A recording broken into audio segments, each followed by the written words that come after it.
Karen Wilkins glared out the window of her impeccably maintained suburban home, her brow furrowed in frustration. The sprawling oak trees in her neighbor's backyard blocked the view of the scenic lake beyond, and she'd had enough. This wasn't the first time her neighbor, Jack, had refused her requests to trim the trees, and Karen was determined to take matters into her own hands. Grabbing a pair of heavy-duty pruning shears, Karen marched across the pristine lawn, determination fueling each step. As she approached the property line, a sly grin crept across her face. "If Jack won't do it, I'll just have to take care of it myself," she muttered under her breath. Carefully positioning herself, Karen began snipping away at the branches, careful to avoid being seen by any prying eyes. The satisfying crack of wood filled the air as the limbs tumbled to the ground, revealing a stunning view of the glistening lake. Perfect, Karen thought, admiring her handiwork. But her triumph was short-lived as the sound of a car pulling into the driveway reached her ears. Panicked, she dove behind a nearby bush, heart pounding in her chest. Jack emerged from his car, a stack of papers in hand. As he approached the backyard, his steps faltered, and his eyes widened in disbelief. "What the?" he exclaimed. Rushing over to inspect the damage, Karen held her breath, praying that she hadn't been spotted. But as Jack's gaze scanned the area, it settled on the telltale pile of branches, and his face twisted with fury. "Karen Wilkins," he shouted, his voice carried by the still air. "I know you're out there. Come out and face me." Reluctantly, Karen emerged from her hiding spot, her hands trembling slightly. "Jack, I can explain," she began, but he cut her off with a raised hand. "Explain? You've destroyed my property, and I want to know why." Jack's eyes blazed with anger, and Karen suddenly felt very small. "I was just trying to improve the view," she stammered, desperate to justify her actions. "The trees were blocking the lake, and you refused to trim them. I was only trying to help." Jack's expression softened slightly, but his voice remained firm. "Help? You called this helping ? Karen, you've committed a federal offense. I'm going to have to report this to the authorities." Karen's heart sank, and she opened her mouth to protest, but Jack held up a hand. "Save it. I'm done talking to you." With that, he turned and stormed back into his house, leaving Karen alone with the consequences of her actions. As the reality of the situation sank in, Karen felt a wave of dread wash over her. Federal charges. She thought, her mind racing. How could this have gone so wrong? With a heavy sigh, she gathered the fallen branches and began the long walk back to her own property, her carefully curated image of the perfect neighbor shattered beyond repair. The next morning, Karen paced anxiously in her living room, her fingers fidgeting with the hem of her sweater. She had barely slept a wink, her mind consumed by the looming threat of federal charges. Just the thought of it sent shivers down her spine. As the doorbell rang, Karen froze, her heart racing. Steeling herself, she opened the door to find a somber-faced police officer standing on her doorstep. "Mrs. Wilkins," the officer said, his voice grave, "I'm afraid I have some bad news. Your neighbor, Mr. Jackson, has filed a formal complaint against you for the illegal destruction of his property. We're here to issue you a summons to appear in federal court." Karen's mouth went dry, and she struggled to find the words to respond. But I didn't mean any harm," she stammered, her eyes pleading with the officer. "I was just trying to improve the view. Surely there must be some way to resolve this without going to court." The officer shook his head sympathetically. "I'm afraid the law is quite clear on this matter, ma'am. You've committed a federal offense, and Mr. Jackson is well within his rights to pursue criminal charges." He paused, extending a thick envelope toward Karen. "Here is the summons. The court date is set for 2 weeks from today. I'd suggest you seek legal counsel." Karen's hands trembled as she accepted the envelope, her mind racing with a million thoughts. How could this have happened? She was just trying to make her neighborhood more beautiful, not break the law. And now she was facing the prospect of criminal charges and potentially hefty fines or even jail time. As the officer turned to leave, Karen mustered the courage to ask one final question. Is there really no way to avoid this? I mean, can't I just apologize and offer to pay for the damages? The officer paused, his expression softening slightly. I'm afraid it's not that simple, Mrs. Wilkins. The law is the law, and Mr. Jackson has every right to pursue this matter to the fullest extent. Your best course of action is to prepare a strong legal defense. With that, the officer departed, leaving Karen alone with the heavy weight of her actions. She sank into her favorite armchair, the summons clutched tightly in her hands, and let the reality of her situation sink in. Asterisk, what have I done? Asterisk, she thought, her eyes filling with tears. Asterisk, how could I have been so foolish? Asterisk. As the afternoon wore on, Karen's initial panic gave way to a steely determination. She would not go down without a fight. Somehow, she would find a way to make things right and avoid the dire consequences that lay ahead. The next 2 weeks passed in a blur for Karen as she frantically prepared for her upcoming court appearance. With the help of a high-priced attorney, she pored over legal documents, gathered evidence, and rehearsed her defense strategy. As the day of the hearing arrived, Karen's stomach was in knots. She had never been in trouble with the law before, and the prospect of standing before a federal judge was enough to make her palms sweat. When the courtroom doors finally opened, Karen took a deep breath and stepped inside, her attorney by her side. The room was packed with spectators, all eager to witness the drama unfold. As the proceedings began, Karen's attorney, a sharp-tongued woman named Olivia, stood and addressed the judge. Your Honor, my client, Mrs. Karen Wilkins, is here to answer the charges brought against her by her neighbor, Mr. Jackson. Olivia then launched into a detailed account of the incident, highlighting Karen's good intentions and arguing that the damage to the trees was minimal. Mrs. Wilkins was simply trying to improve the view from her own property, Olivia said, her voice dripping with conviction. She had no malicious intent and is deeply remorseful for her actions. The prosecutor, a stern-faced man with a graying mustache, countered Olivia's arguments with a stack of photographs documenting the extent of the damage. The evidence clearly shows that Mrs. Wilkins committed a federal offense by illegally destroying her neighbor's property, he said, his voice booming through the courtroom. The law is clear and she must be held accountable. As the debate raged on, Karen sat anxiously in her seat, her eyes darting between the judge and the arguing attorneys. She couldn't help but feel like a pawn in a game she didn't fully understand, and the weight of the situation was starting to become overwhelming. Finally, the judge raised a hand, silencing the room. I've heard both sides of this argument, and it's clear that this is a complex issue with valid points on both sides. He paused, his gaze settling on Karen. However, the law is the law, and Mrs. Wilkins' actions did constitute a federal offense, regardless of her intentions. Karen's heart sank as the judge continued. Therefore, I'm sentencing Mrs. Wilkins to a fine of $10,000 and 100 hours of community service. I hope this will serve as a lesson that even well-intentioned actions can have serious consequences. As the gavel fell, Karen felt her world crumbling around her. She had lost, and the cost was far greater than she could have imagined. Clutching her attorney's arm, she fought back tears. The court's ruling was a devastating blow to Karen, both financially and emotionally. The $10,000 fine represented a significant chunk of her savings, and the prospect of 100 hours of community service only added to her sense of humiliation.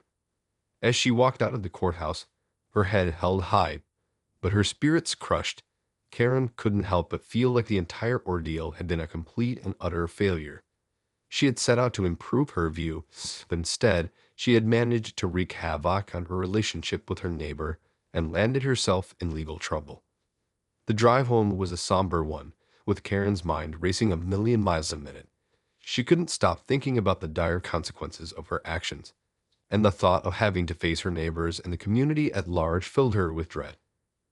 When she finally pulled into her driveway, Karen was greeted by the sight of a small crowd gathered on her front lawn. Her heart sank as she recognized the faces. It was her fellow HOA members, all of them looking stern and disapproving. As Karen approached the group, she could feel their eyes burning into her. Karen, we've heard what happened, one of the members, a stern-faced woman named Deborah, said, and we're all very disappointed in your actions. Karen's cheeks flushed with embarrassment, and she struggled to find the words to defend herself. I was just trying to improve the view, she stammered, her voice barely above a whisper. Deborah shook her head, her expression unforgiving. That's no excuse, Karen. You've broken the law and brought shame upon our entire community. We simply can't have that kind of behavior in our neighborhood. The other members murmured in agreement, their faces etched with disapproval. Karen felt her heart sink as she realized the full extent of the damage she had caused. Not only had she been slapped with a hefty fine and community service, but she had also managed to alienate herself from the very people she had been trying to impress. As the group dispersed, leaving Karen alone on her front lawn, she couldn't help but feel a sense of overwhelming despair. She had always prided herself on being the perfect neighbor, the one who kept her lawn pristine and her flower beds impeccably maintained. But now, all of that seemed to have been for naught. With a heavy sigh, Karen turned and made her way inside, her shoulders sagging with the weight of her actions. She knew that the road ahead would be a long and difficult one, but she was determined to find a way to make amends and regain the trust of her community. In the days that followed the court hearing, Karen found herself increasingly isolated from her neighbors. The once friendly waves and polite small talk had been replaced by averted gazes and uncomfortable silences. It was as if she had been branded with a scarlet letter, a constant reminder of her transgressions. Determined to make amends, Karen decided to take a proactive approach. She began volunteering at the local community center, using her court-ordered community service hours to help organize events and lend a hand wherever needed.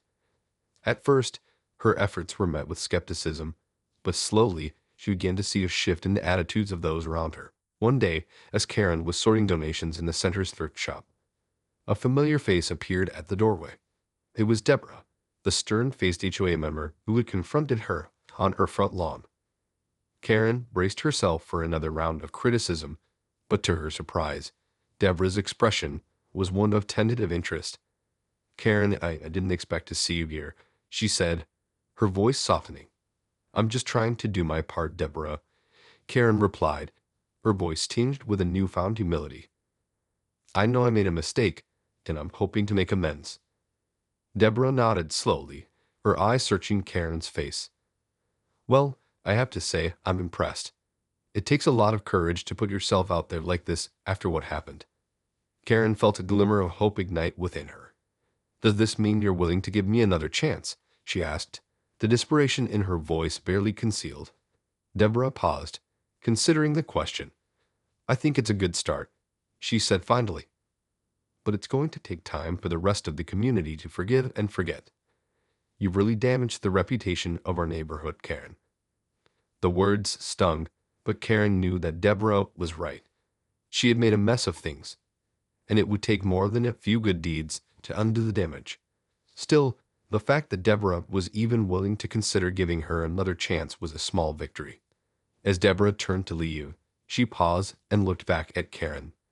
Keep up the good work, Karen.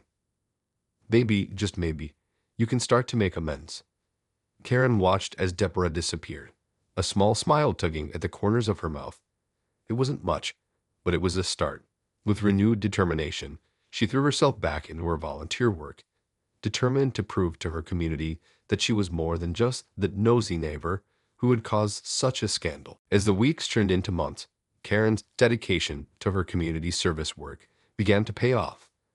Slowly but surely, she was able to mend the rift that had formed between her and her neighbors. One day, as Karen was tending to the community garden, she heard a familiar voice calling out to her. Hey, Karen. Need a hand? She turned to see Jack, her former adversary, striding toward her with a friendly smile on his face. Karen felt a surge of apprehension, but she forced herself to return his greeting. Jack. I didn't expect to see you here, she said, her voice slightly hesitant.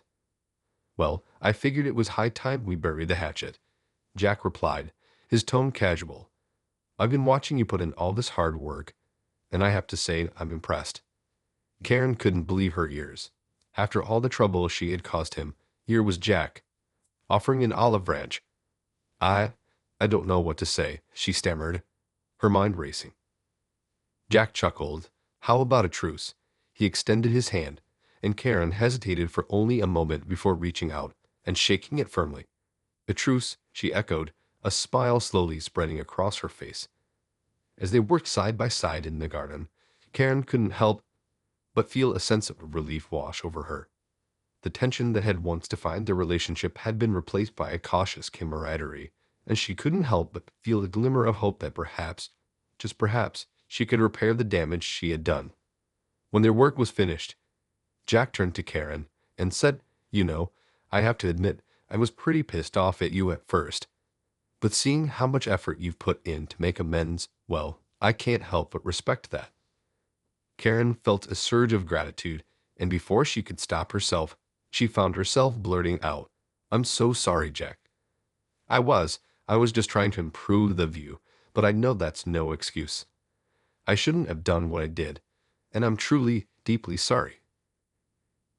Jack nodded, his expression softening. "I know, Karen, and I appreciate the apology." He paused, then added, "Tell you what, why don't you come over for dinner tonight? I think it's time we put this whole mess behind us." Karen felt a lump rise in her throat, and she had to blink back the tears that threatened to spill over. "I'd like that," she said, her voice barely above a whisper. As they parted ways, Karen couldn't help but feel a sense of cautious optimism. Perhaps, with time and effort, she could repair the damage she had done and reclaim her place in the community.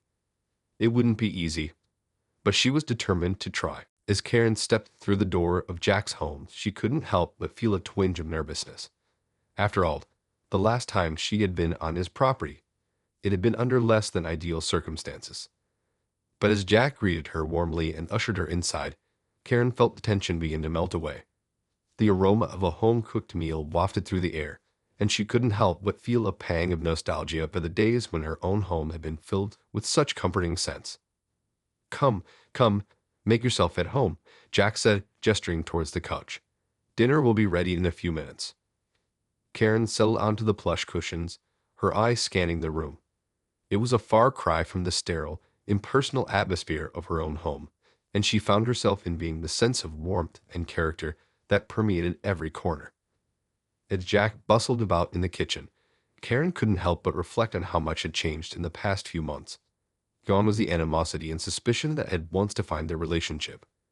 In its place, a tentative camaraderie had blossomed, one built on the foundation of her tireless efforts to make amends. When Jack finally emerged from the kitchen, carrying 2 steaming plates of food, Karen felt a genuine smile spread across her face. "This looks delicious," she said, her voice genuine. "Well, I do try," Jack replied with a chuckle, handing her a plate and settling into the chair opposite her. As they ate, the conversation flowed more easily than Karen had anticipated. Jack regaled her with tales of his work as a landscaper, and Karen found herself sharing stories of her own life. Her failed attempts at gardening, her passion for interior design, and even her misguided attempts to improve the neighborhood. To her surprise, Jack responded with genuine laughter and understanding, never once casting judgment or making her feel like a pariah. It was a refreshing change from the cold, disapproving looks she had grown so accustomed to. By the time the meal was finished, Karen felt a sense of contentment she hadn't experienced in a long time. "Jack, I don't know what to say. Thank you for this, for everything. You've been so kind, and I really appreciate it." Jack waved a hand dismissively. "Ah, don't mention it. We all make mistakes, Karen. The important thing is that we learn from them and try to make things right." Karen nodded, her eyes brimming with gratitude. "I'll do my best, I promise. And I hope we can continue to, well, to be friends." Jack smiled warmly. "I'd like that very much, Karen. I'd like that very much indeed." As Karen made her way home, she felt a weight lifted from her shoulders. Perhaps with time and effort, she could rebuild the trust she had lost and reclaim her place in the community she had once cherished. And with Jack by her side, she knew she had a true ally in her corner. In the months that followed, Karen's relationship with her neighbors began to thaw, thanks in large part to her tireless efforts to make amends. She continued to volunteer at the community center, organizing events and spearheading initiatives that brought the neighborhood together. One day, as Karen was setting up for a block party, she noticed a familiar face approaching. It was Deborah, the stern-faced HOA member who had once confronted her on her own lawn. "Karen," Deborah said, her voice uncharacteristically warm. "I have to say I'm impressed with all the work you've been doing around here." Karen felt a surge of pride, but she remained humble. "It's the least I can do," she replied, her eyes meeting Deborah's. Deborah nodded, a small smile playing on her lips. "Well, I have to admit, I was pretty hard on you before. But seeing how much you've changed, how much you've done to make amends, well, let's just say I might have been a little too quick to judge." Karen felt a weight lift from her shoulders, and she couldn't help but return Deborah's smile. "I appreciate that, Deborah. Truly, I know I made a mess of things, but I'm just grateful to have the chance to make it right." Deborah placed a hand on Karen's arm, her expression softening. "And you're doing a damn good job of it, my friend. Keep it up, and I have a feeling you'll be back in the good graces of this neighborhood in no time." As Deborah walked away, Karen felt a surge of renewed purpose. She had come so far, from the humiliation of the federal charges to the gradual rebuilding of trust within her community. It hadn't been easy, but she had persevered, driven by a determination to right her wrongs and reclaim her place as a valued member of the neighborhood. As the block party got underway, Karen found herself surrounded by familiar faces, all of them smiling and chatting amicably. She spotted Jack in the distance, deep in conversation with another neighbor, and she couldn't help but feel a sense of gratitude for his friendship and support. Looking around at the vibrant community she had helped to revive, Karen couldn't help but feel a sense of pride and accomplishment. She had learned a valuable lesson that even the best intentions can sometimes go awry. But with hard work, determination, and a genuine desire to make amends, it is possible to overcome even the most daunting of challenges. As the sun began to set, casting a warm glow over the gathering, Karen knew that this was just the beginning. With her newfound sense of purpose and the support of her neighbors, she was ready to tackle whatever obstacles might come her way, confident in the knowledge that she had the strength and resilience to emerge victorious. In the end, Karen's story was one of redemption, of the power of community, and the transformative effect of humility and perseverance. And as she looked towards the future, she couldn't help but feel a renewed sense of hope and optimism, eager to see what new adventures and challenges lay ahead.